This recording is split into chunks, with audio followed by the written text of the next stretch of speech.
Hello everybody. Well, I've pimped my child's electric car and voila, it's got a ton of electric gadgets, same original motors, same original drive, but a ton of electric gadgets. And I redone the whole entire outside, put this sticker all over, put some side stickers onto it as well. A lot of people I've been talking to have looked at it, physiotherapists for disabled kids, family, friends have all said wow, that they would love to know how to do it. So I'm just going to post this short video. There's plenty of other videos out on the internet on how to actually wire things and what to do and so forth, but I'll just show you some quick hints, quick tips, and give you an idea where you can buy things and how cheap they can be. All up, this just costs under 200 Australian dollars. It looks pretty cool. It did originally have this yellow color in there, but I have upgraded that with all of this cool army sandstorm color and look, and it just brought it all together. Up close it looks pretty dodgy and pretty crap. I'm turbo putting the stickers on, but from a distance it looks pretty awesome. As I said, I didn't touch the rear electric motor, I didn't touch any of the servos. Here I've got the seat out, the batteries are out. This is just two 6-volt, well, it was two 6-volt motors, and I'm not going to touch them, and I'm going to leave them as is. If you want to see people upgrading their servos with some helicopter servos at a radio control, there's plenty of videos out there and you can watch them. This is just a second-hand $40 four-wheel, well, two-wheel electric car. It's suitable for children probably 2 years and up. My child isn't 2 years yet. His foot can barely touch the accelerator, but in the last week he's been beginning to push that and really enjoy the moving forward and the jerky moment of the speedo. So all the car had originally was just these two switches: forward, reverse, high speed, low speed. The reverse switch is a little bit dodgy, so I've swapped that out on the inside. And it's had a 1, 2, 3 different tone horn that's got all its little electronics and battery inside in the steering wheel. The battery for the motor will last probably an hour of driving, and then it will go flat. So when I'm doing all of the electrical upgrade, I put in a new set of batteries. So to go through it, what I've done is basically, I'll open this up. I have put in 2 new batteries, wired them in. They're 6-volt batteries, 10 amp hour, $30 for the two from Super Cheap Auto as a clearance. They're used batteries, top quality. I've charged them probably 3-4 months ago when I started this project. They've never needed any charging since. So 2 6-volts in series gives you 12 volt and a total capacity of 10 amp hour. So the two of them are 10 amp. In series it's still 10 amp. If to go parallel, it's 20 amp. You can buy one 12 volt battery, 20 amp hour, and that will do you plenty. But I just cut open this boot, just literally got a jigsaw, cut a slot all the way around, and looks dodgy as, but I'm terrible with a jigsaw. And then I made this little boot space and put all my electrics in here. Don't be off put by all the electrics.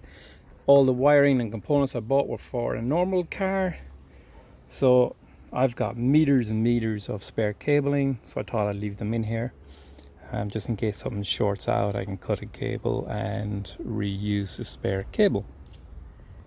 Had to make myself a earthing point, which is just basically a nut and bolt, everything combined onto it, and then it's going down onto the negative terminal. And that's the extent of my earthing. This is plastic, by the way, so everything has to be hardwired to the neutral. This is Australian, so it's red is active and black is neutral.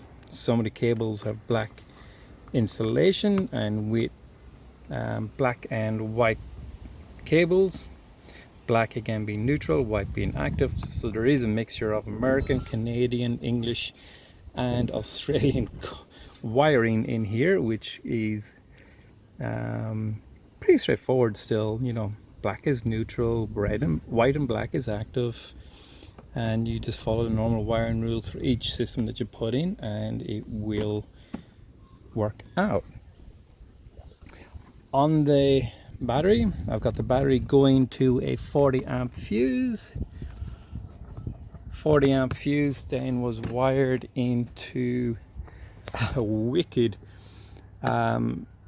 missile launcher switch. Now this came in a whole big set that was suitable for a car. I basically took the individual components out of it, drilled some holes through here with a core drill and fitted all these components onto it. I followed the wiring that was on the actual full block and it's all worked out. So missile launcher, you flick it up and then you flick the little switch. Cool for kids, I absolutely love it.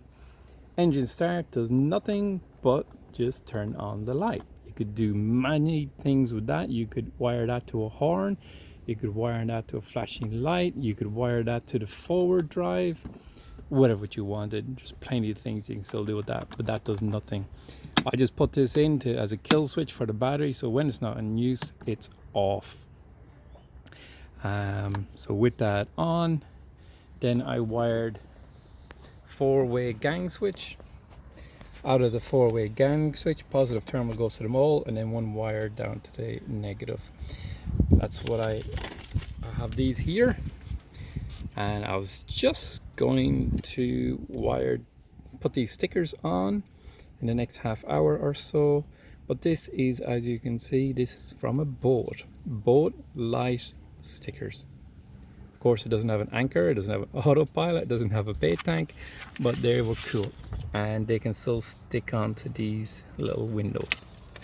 So power on, these little green lights turn on, and what I've done here is you switch these on and you can see all the lights turn on.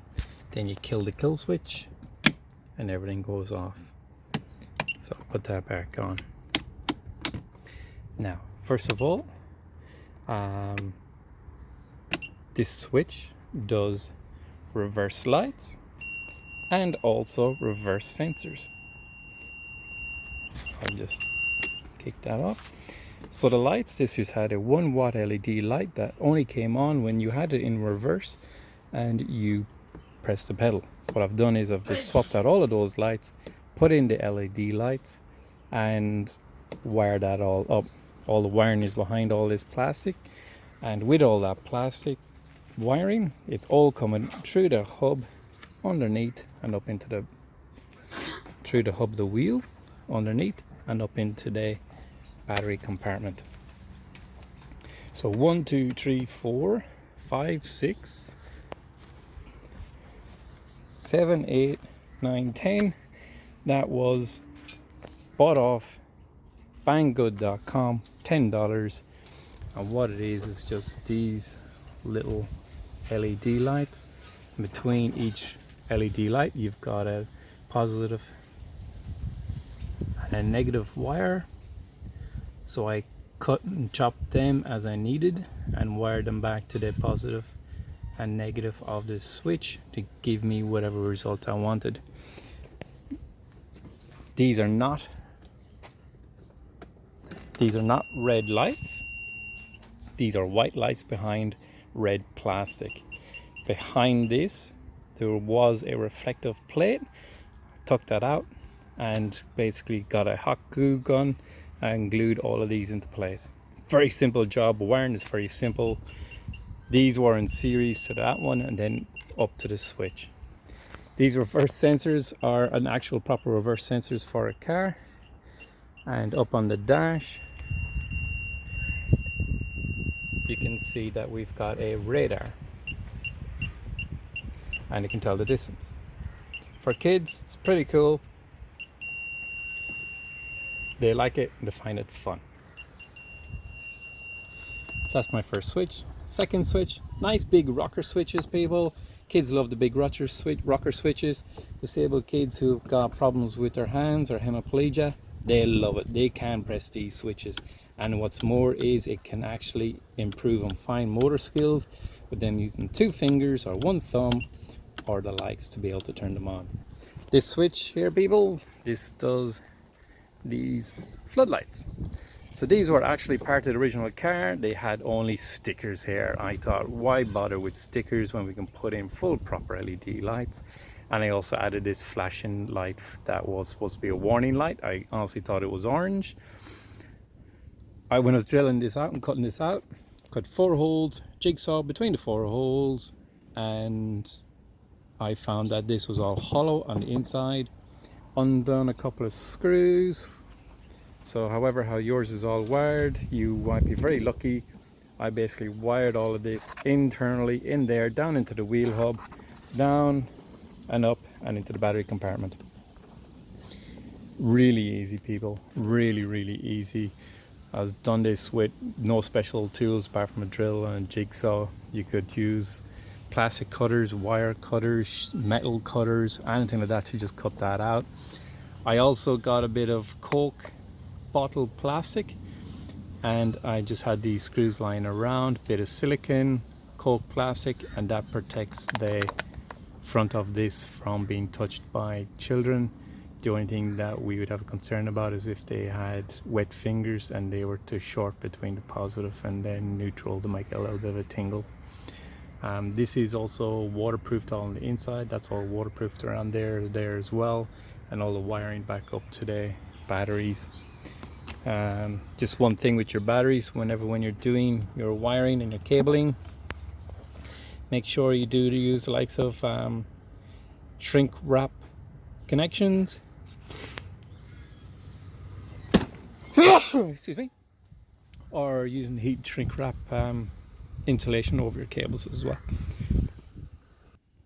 Sorry for sneezing. This light is connected to 2 objects. One is underground flashing LED lights. It's hard to see here, but you can probably see some on the 5 scripts. And these LEDs are changing color LEDs. So there's one just underneath the hub of the car, either side, and then there's 2 in the bonnet of the car as well. These are controlled from this control pad. My son loves remote controls, so I thought I'd stick this on. All it is just 3M tape, just stuck onto the frame of the car. Press the buttons as you like, and it changes the colors, changes the strobe lighting. Again, they're only tiny little LED bars, very quick to install, stuck on with 3M tape, wired to the battery, wired to the switch. Very simple, very easy. Also on that same switch, I have wired this switch here, and this push button just changes settings, but basically that switch turns on the front lights. Now, my son loves these lights, these police lights. How cool are they? You can just press the button and it just changes the settings on the lights. Absolutely awesome. These are wired through here down. Cut a 4 holes, jigsaw square out, and there's behind this, and it just comes down into the battery bay. This was all part of the car. This was part of the car, but you can buy these and buy these for a normal car, and you can pop them into your car if you wish. Again, that's just wired to the switch, to the neutral. Very simple.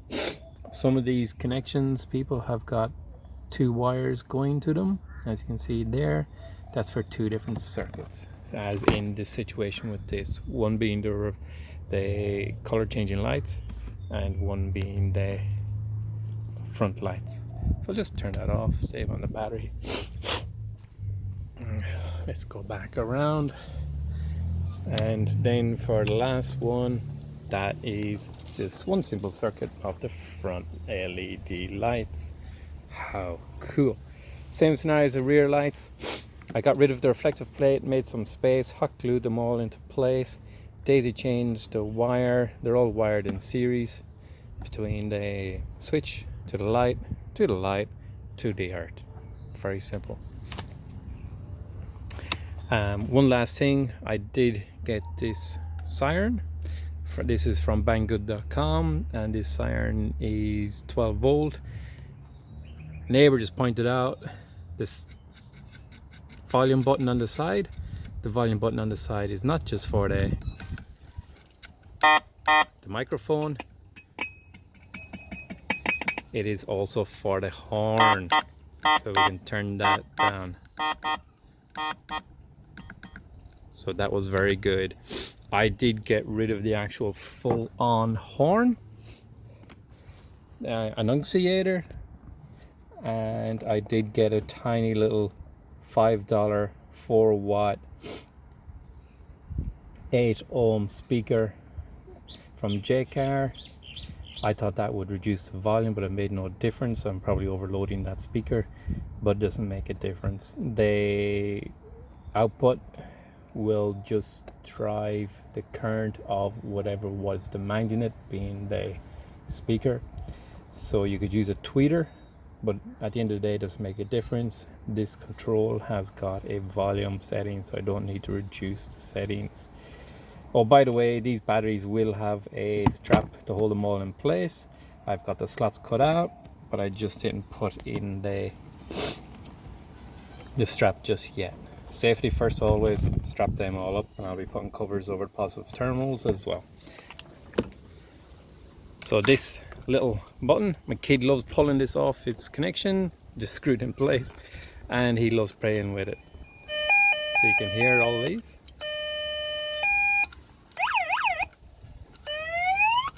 He loves it, absolutely loves it. And I might even get rid of this dial, just take it out, 2 screws, I might get rid of that dial so he can't play with that volume, and I can just leave it permanently down. So that's all, people. I just thought that you might enjoy that. I do hope that if you're going to do a little project like this, that you'll share your videos. So many people will love to play with these little toys, and our kids surely will love to play with them as well. So voila, have fun, people. Bye bye.